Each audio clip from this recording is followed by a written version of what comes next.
大家好，我是大王。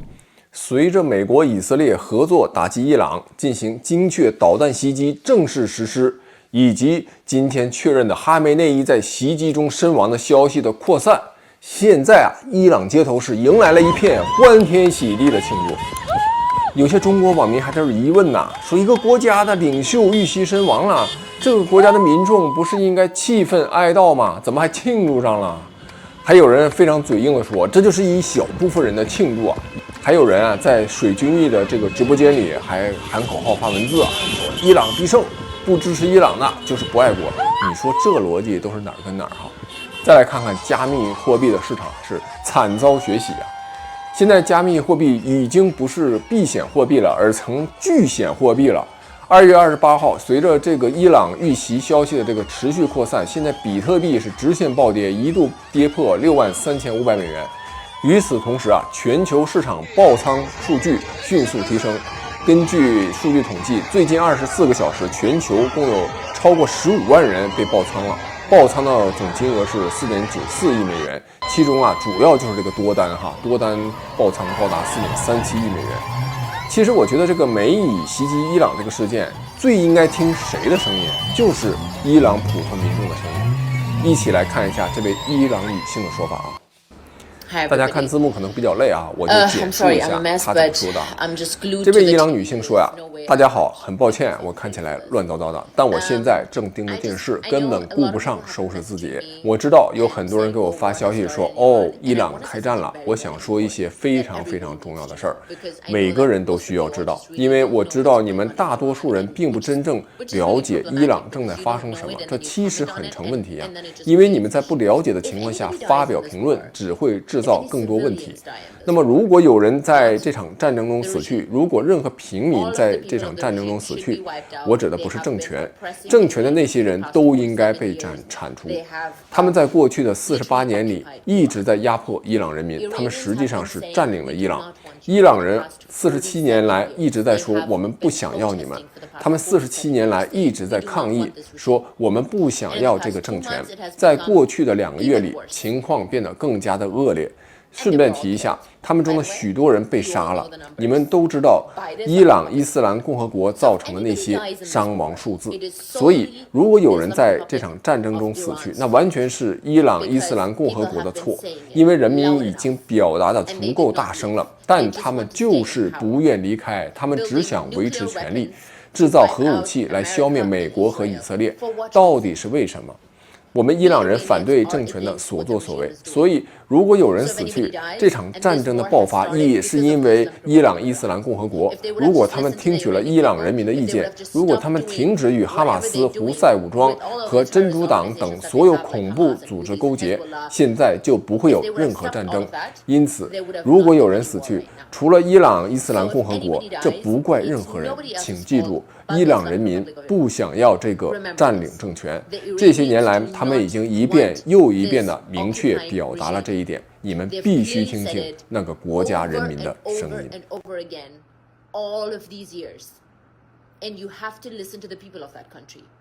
有人可能会说呀，伊朗那是一个主权国家呀，一个主权国家的主权是神圣不可侵犯的。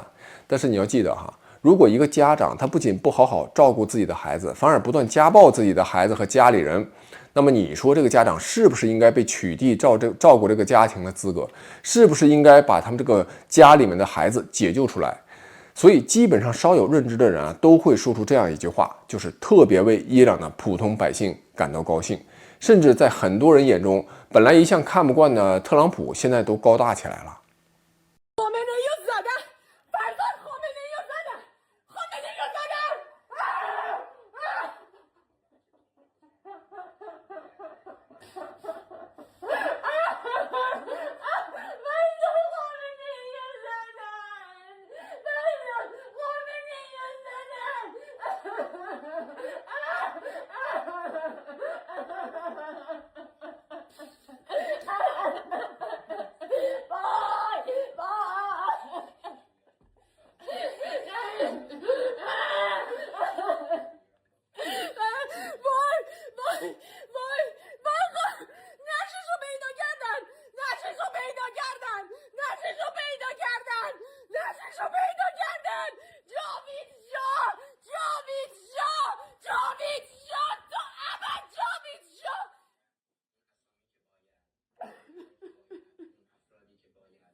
خامنه‌ای رو میگن زدن خامنه‌ای رو زدن وای وای بچه‌ها مبارکه大家一定要区分一个基本的概念，就是一个国家和一个国家的政权它是两码事儿哈。我是一向非常反对战争的，但是前提是正如前面那个视频中伊朗那位女士所讲的，大家真的要听听这些国家普通民众的真实的声音。就是如果一个国家的百姓一直被严重的压迫，比如不戴头巾上街都会挨打，那这样一个政权凭什么在21世纪已经过去了20多年的现在还能继续压迫这个国家的人民呢？那些还在支持伊朗政权的请你们扪心自问一下，你们自己愿不愿意生活在伊朗这样的一个政权之下？你们也不要说这个政权再怎么差，它也是一个主权国家，你一定要明白，一个政权是代表不了这个国家的。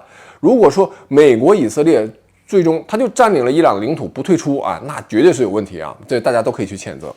而且确实呢，美国和以色列在这里面会有一些石油等资源方面的一些利益，但是我们最终还是要看，如果伊朗老百姓他确实过上了一个类似于上个世纪60、70年代的一个相对文明和开放的、富足得多的又自由得多的生活，这就是伊朗人民的胜利毕竟每一个人就那么短短的几十年时光，每一天都非常宝贵现在可以说，伊朗已经进入了一个他们改变自己未来的一个关键时期，起码他们看到了未来改变的一线曙光。现在，伊朗、以色列以及一些中东国家在联合国安理会举行的紧急会议上开始了激烈的交锋我们最后来一起看一下他们各执一词的说法。Stabilize the region through its support to proxies and partners. We strongly condemn Iranian strikes across the region, including the attacks on a hotel in Dubai, the attack on Kuwait's civilian airport, and attacks on civilian targets in Bahrain. We extend our support and solidarity to all our partners, many of which are not parties to the conflict. Regional stability remains a priority. As my Prime Minister stated, UK forces are active and British planes are in the sky today as part of coordinated regional defensive operations to protect our people and regional partners, as the United Kingdom has done before and in line with international law. Reports of strikes on civilians and civilian infrastructure are deeply alarming. The protection of civilians and full respect for international law is critical. Iran must never be allowed to develop a nuclear weapon. That is why we, alongside our French and German partners, have continually supported efforts to reach a negotiated solution. We have always been clear that only a diplomatic solution can fully and sustainably address these threats. We want to see the swiftest possible resolution that ensures security and stability for the region. Iran must refrain from further strikes and its appalling behaviour to allow a path back to diplomacy. We will continue to work with our partners to this end in support of peace and security and the protection of civilian life across the region. I resume my function as President of the Council. I now give the floor to the representative of the Islamic Republic of Iran. In the name of God, the compassionate and merciful, we appreciate the Secretary General for his briefing and his contribution to this meeting. We express our sincere appreciation to the Russian Federation and China for supporting the convening of this emergency meeting of the Security Council to address the manifest aggression committed by the United States and Israeli regime. I also thank those Council members, in particular China, Pakistan, and the Russian Federation, who have today taken principled position in condemnation this unlawful act. And it is regrettable that some members of this body, in a blatant double standard, disregarded the flagrant act of aggression committed by the US and Israel on Iran and condemn Iran for using its inherent right to self-defense under UN Charter. Mr. President, this morning the United States regime jointly and in coordination with the Israeli regime initiated an unprovoked and premeditated aggression against the Islamic Republic of Iran for the second time in the recent months, while deliberately attacking civilian populated areas in multiple large cities of Iran where millions of people reside. As a result of this brutal armed attack, hundreds of civilians have been killed and injured. The aggression and atrocious crime of the United States regime and the Israeli regime and the deliberate and persistent targeting of civilian infrastructure are ongoing. In addition to the numerous civilian residential buildings, the aggressors have also targeted a school in the city of Minab, Hormozgan province, killing more than 100 children. The number of innocent civilians continues to rise. This is not only an act of aggression, it is a war crime and a crime against humanity. Yet today, once again, the representative of the United States, through a regrettable pattern, has attempted to distort facts and rely on misinformation to justify the blatant aggression of the United States and Israel against my country. The facts, however, are unequivocal. The justification advanced by the representative of the United States today are illegal and entirely devoid of legal foundation. The baseless allegation invoked to defend this unlawful use of force have no standing under international law. The invocation of preemptive attack claims of imminent threats or other substantiated political claims cannot legitimize aggression. Such claims are unfounded legally, morally, and politically, and they contradicted the clear principles of the Charter of the United Nations. I also categorically reject the assertion made by the representative of France, the United Kingdom, and certain other Western members regarding Iran's peaceful nuclear program. These claims lack a factual and legal basis. Mr. President, distinguished colleagues, the President of the United States and the Prime Minister of the Israeli regime have openly claimed responsibility for this act of aggression and have explicitly articulated regime change as their objective, an unmistakable admission of their intent to violate Iran's sovereignty and territorial integrity. The President of the United States has falsely described this aggression as necessary to neutralize an imminent threat to the American people. This is nothing more than a deliberate attempt to mislead the international community and the U.S. public opinion and manufacture consent for unlawful war. Similarly, the representative of the United States has cynically sought to mislead this Council, yet history provides ample documentation that the foreign policy of the United States has repeatedly relied on unlawful force, covert intervention, and political manipulation to alter the governments of other member states. This record is well established. The reality is clear and undeniable. What is taking place today against my country by the United States and the terrorist regime of Israel is a blatant act of aggression, a full-fledged violation of international law. No justification, no accusation, no narrative of disinformation can legitimize or excuse this manifest crime and aggression.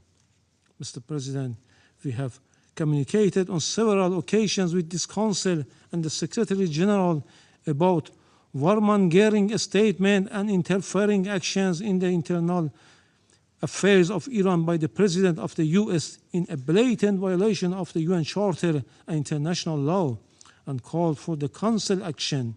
Regrettably, all were unanswered. The issue before the Council is straightforward: whether Any member state may, including a permanent member of this council, through the use of force, coercion, or aggression, determine the political future of another state or impose control over its affairs. International law and the Charter are explicit on this matter.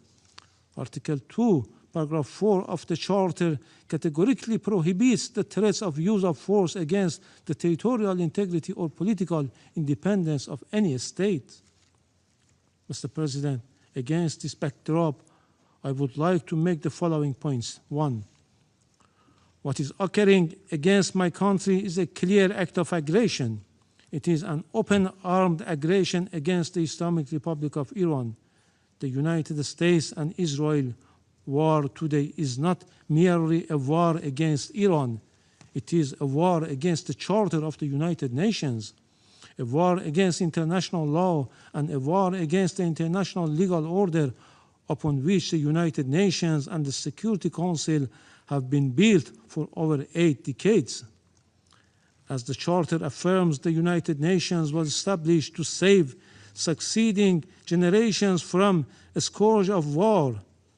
The Charter, adopted in 1945, is founded upon this fundamental principle. Members shall refrain from threat or use of force in international relations. The sole exception is the inherent right of self-defense under Article 51, and only in the event of an armed attack. The military aggression carried out by the United States and Israel satisfies none of the criteria of lawful self-defense. Accordingly, the action of the United States and Israel constitute a manifest violation of Article 2, a peremptory norms and a fundamental principle of international law accepted by all member states. Neither the Charter nor international law recognize internal matters of a state as justification for the use of force by other states. Were this otherwise, no international legal order could endure. The rule of law would be replaced by the rule of force. 2. In responding to aggression and large-scale war, the Islamic Republic of Iran is exercising its inherent and lawful right of self-defense under Article 51 of the Charter of the United Nations. The armed forces of the Islamic Republic of Iran are utilizing all the necessary defensive capabilities and means to confront this criminal aggression and deter the hostile acts. Consequently, all bases, facilities, and assets of the hostile forces in the region shall be regarded as legitimate military objective within the framework of Iran's lawful exercise of self-defense. Iran will continue to exercise its right of self-defense decisively and without hesitation until the aggression ceases in full and unequivocal terms. 3. Iran remains firmly committed to respecting the sovereignty and territorial integrity of its neighboring countries. Under no circumstances will we target the sovereignty, people, or interests of our neighboring countries in the Persian Gulf. Our legitimate response have been directed solely and exclusively at the bases and assets of the hostile government of the United States that operate beyond the control of the host states. Priority has been given to the targets that diminish the aggressor capability and capacity to continue its malign actions. We had previously and formally conveyed this warning to the Secretary General and the Security Council. 4. Despite continuous U.S. hostile policy, we were sincerely and seriously pursuing the path of diplomacy and dialogue to reach a just, fair, and sustainable agreement. Yet, for the second time in the midst of the negotiation, the United States betrayed diplomacy and resorted to force and launched an attack against my country in blatant violation of Charter of the United Nations, presently interfering in Iran's internal affairs. They are even calling on the people to riot against their own government. The recent record of the United States toward Iran is equally clear. Since January 2025, the U.S. administration again reinstated the hostile approach, including the policy of so-called maximum pressure and economic strangulation through sweeping sanctions. The General Assembly has repeatedly voted by overwhelming majorities against such unilateral coercive measures. The objective of these illegal measures has been transparent, unconditional surrender. Despite repeated warning by Iran to the Secretary General and the Council regarding serious violation of the Charter by a permanent member, the Council has regrettably failed to discharge its primary responsibility, allowing the erosion of the rule of law in favor of the rule of force. 5. Just as the Israeli regime succeeded in dragging the United States into the quagmire of war with Iran, the United States in turn is deliberately seeking to expand the scope of the conflict by exploiting spaces in the Persian Gulf region. The hostile U.S. government dream of swallowing Iran and forcing the Islamic Republic of Iran into submission will never be realized. This war, before being a contest of military equipment and advanced technologies, is a battle of wills, and in that battle, the Islamic Republic of Iran will prevail. Furthermore, the Islamic Republic of Iran has repeatedly affirmed its commitment to diplomacy and negotiation. However, it will never submit to pressure, coercion, or force. Diplomacy has rules and principles. It cannot coexist with aggression. 6. The duty of Council members is to defend international law and specifically the Charter. They are not called upon to judge the political system of states, nor to determine whether military aggression or economic siege leads to freedom or domination. Expression of concerns and empty condemnation are not sufficient. The Council must act. Pursuant to Article 39 of the Charter, the Security Council must immediately determine the United States and Israeli regime have committed an act of aggression and demand the immediate cessation of its unlawful use of force, including any explicit or implicit threats against Iran, and require binding assurance of non-repetition. Affirm that the United States and Israeli regime bear full international responsibility for all materials and moral damage inflicted upon the infrastructure and facilities of the Islamic Republic of Iran and are obligated to provide full reparation. Let me conclude, Mr. President, with a simple and undeniable truth. Israel and the United States have attacked Iran. They have violated international law and the Charter of the United Nations. They must be held accountable. So long as this aggression continues, Iran will continue to exercise its inherent right of self-defense firmly, proportionately, and without hesitation until the aggression ends. The Security Council must act now and stop this act of aggression immediately. Silence is complicity in this crime. I thank you. I thank the representative of the Islamic Republic of Iran for the statement, and I give the floor to the representative of Israel. Mr. President, for 47 years, the Islamic regime in Iran has led crowds in chanting, March bar Israel, March bar America. Mr. Iravani, do you want to translate these chants? Your leaders have been chanting it for years in public events, in your parliament. March bar Israel, March bar America. They mean death to Israel, death to America. Israeli and American flags were painted on roads so they could be trampled. Our flags were burned in public squares. This is not the anger of a radical fringe. It is state-sanctioned hatred. And while those march-bar chants echoed, uranium was enriched, centrifuges span, missiles were built, facilities were buried deep underground. It was never just empty rhetoric.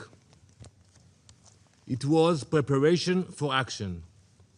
But today, alongside our ally, the United States, we act to stop it. Israel stands before you today, having acted with the United States to confront and stop an existential threat before it became irreversible. We did not act of impulse. We did not act of aggression. We acted out of necessity because the Iranian regime left no reasonable alternative. This joint effort will continue for as long as the threat remains. We thank President Trump and acknowledge the close cooperation between Israel and the US, which has brought the alliance between our countries to an all-time high in peace and in war. Let us be clear about what we are confronting. This regime has built nuclear weapons in blatant disregard of international happening now as we speak in cities in Iran. It has expanded missile arsenals and armed proxies across the region. It has openly declared its intention to erase Israel from the map. Now, as it faces consequences, it is launching missiles and drones across the region, endangering the UAE, where a Pakistani citizen, unfortunately, was killed. Jordan, Kuwait, Bahrain, Qatar, Iraq. As we speak, in the last hour, a rocket targeted the city of Tel Aviv. Civilians, they don't target military bases. Civilians struck a building in Tel Aviv. An innocent woman was killed and 21 people were injured. This is a regime that destabilizes wherever it is not reacting. It is expanding.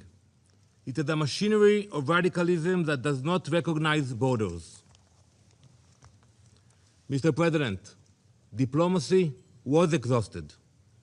Iran was required to stop enriching uranium, stop heavy water projects, stop developing nuclear-capable missiles, and allow full inspections. Iran did none of it. Instead, it fortified its nuclear facilities so we cannot get to them, accelerated missile production, and continued to fund terror. Since the last operation in the summer, they spent billions on their proxies. The resolutions were clear. The strategy was just as clear. Delay, delay, delay. But we will not be played. And it's simple what they were planning.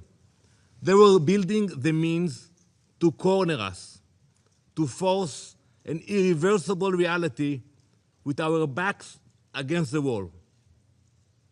That is not a future Israel will accept. No responsible nation should.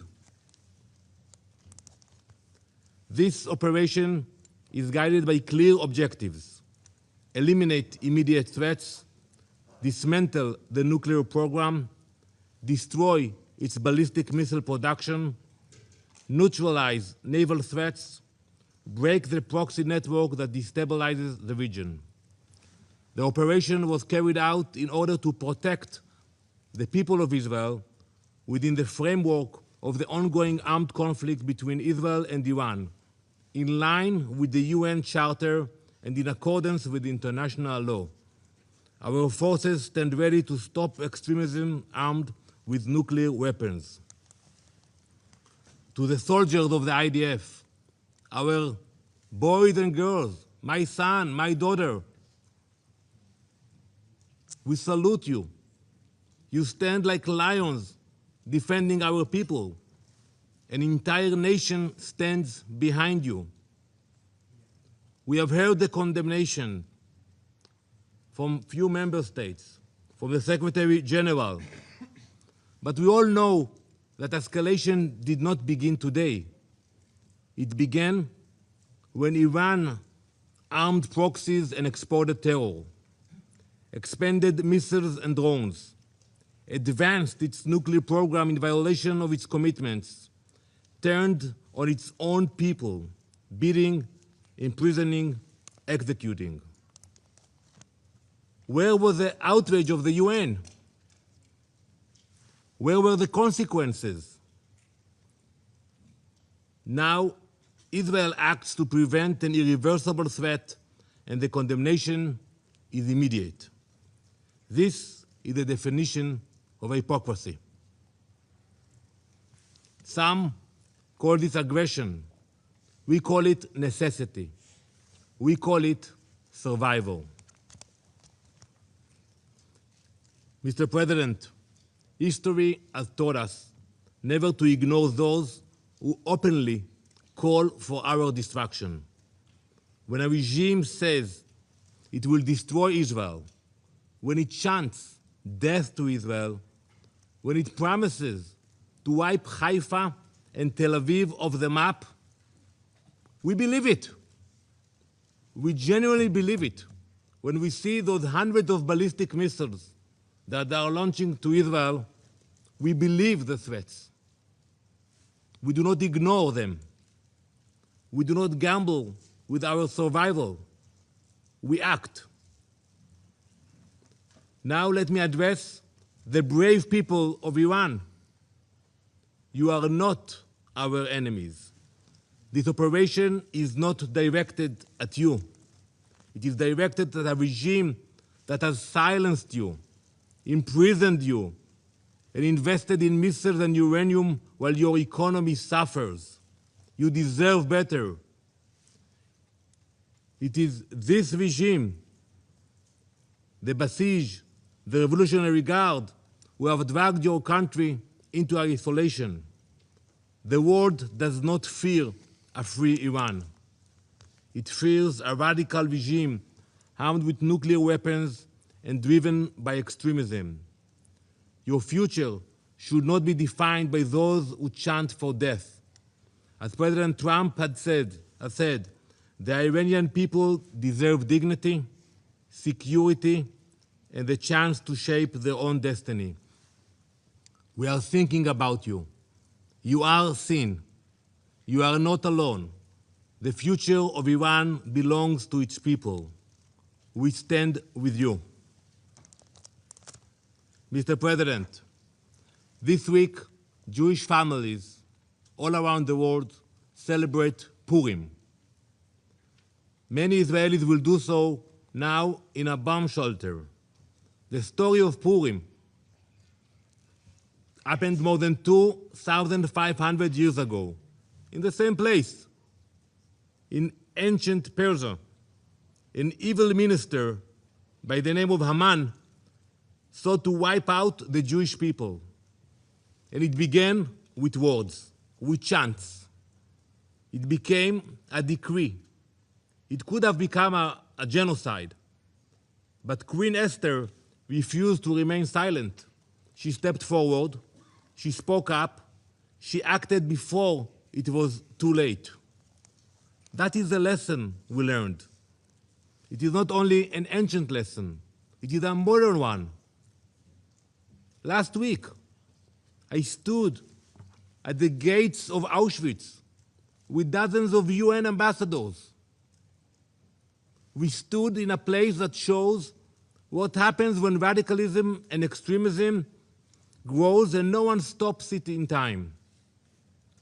Before the Holocaust, some leaders, serious leaders, believed that they could calm aggression with concessions. They were completely wrong. Giving in did not stop evil. It strengthened it. Winston Churchill understood what Queen Esther understood long before him. when destruction is declared and weapons are being prepared and assembled, leaders must act, not later, now. Today, President Trump and Prime Minister Netanyahu understand that same lesson.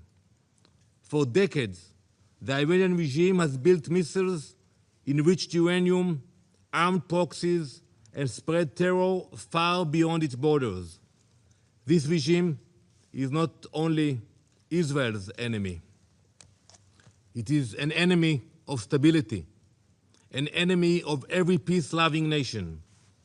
In this joint operation, Israel and the US are acting together, not because we see conflict, because we refuse to ignore declared destruction.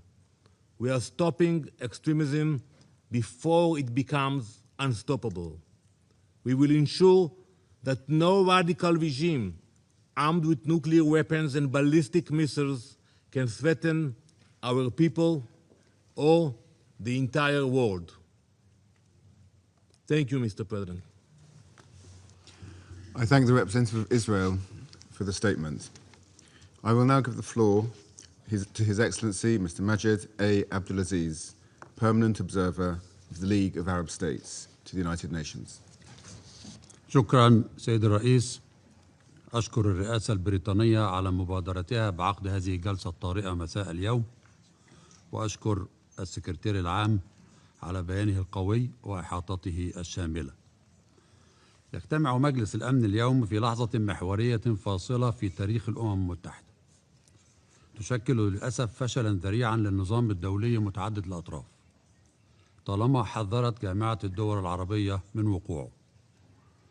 هي للأسف لحظة اتساع نطاق الصراع العربي الإسرائيلي ليصبح حربا إقليمية شاملة تهدف من خلالها إسرائيل للابتعاد عن انهاء احتلالها للأرض الفلسطينية وللحيلولة دون إقامة الدولة الفلسطينية المستقلة وضمها لعضوية الأمم المتحدة تنفيذا لحل الدولتين وللأسس الرئيسية للشرعية الدولية من خلال توسيع نطاق عدوانها العسكري الغاشم على الشعب الفلسطيني في غزة والضفة الغربية وتكثيف مساعيها لضم الضفة الغربية وبعدوانها العسكري المتكرر على سوريا ولبنان واليمن وإيران في مسعى واهم مرفوض عربيا وإقليميا ودوليا لفرض الهيمنة الإسرائيلية على منطقة الشرق الأوسط باستخدام السبل العسكرية، حتى لو كان ذلك على حساب الدول الأعضاء بجامعة الدول العربية وعلى حساب معاناة شعوبها من السياسات والهجمات الإسرائيلية الساعية